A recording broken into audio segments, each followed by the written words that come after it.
All right, music fans, welcome back. It is Dave, the Real Music Observer, observing real music in real time for real people just like you right there and just like me right here.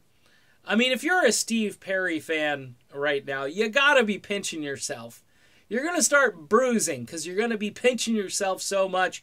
Remember, a year ago, we were wondering, is this guy just going to hit the shuffleboard circuit? Is this it? Are we going to hear from Perry? Can he just come out and talk to us? Now he's talking to everybody. Forbes magazine, great article. Go read it. He talks about Traces. He talks about all the tunes on Traces. And then he talks Journey. And he's talking some really interesting stuff. First of all, he's speculating on performing some Journey songs when he goes out and does his tour, which appears to be something that is being discussed more and more. I know I got corrected on Twitter because I jumped the gun and said he's going to tour, but looks like he's probably going to tour. But the coolest part of this interview, and Neil Sean, by the way, will love this. He's talking about the song Who's Crying Now and how, he wanted Neil to do a certain kind of solo. They sketched some things out. By the way, Who's Crying Now? In my top 3 all-time guitar solos for the band Journey, I'll Be All Right Without You, Who's Crying Now, and then I guess you're probably looking at, for number 3, When a Man Loves a Woman, just because there's a lot of just screaming guitar in that really adds to that song.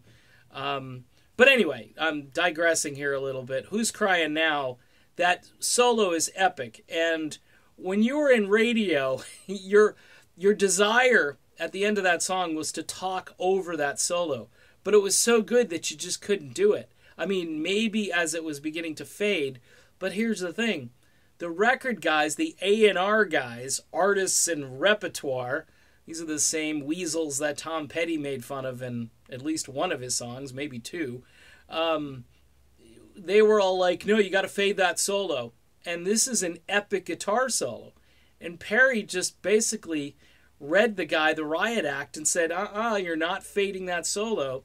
And according to Perry, not even Neil Sean knew that he went to bat for that guitar solo, which, again, is part of music history.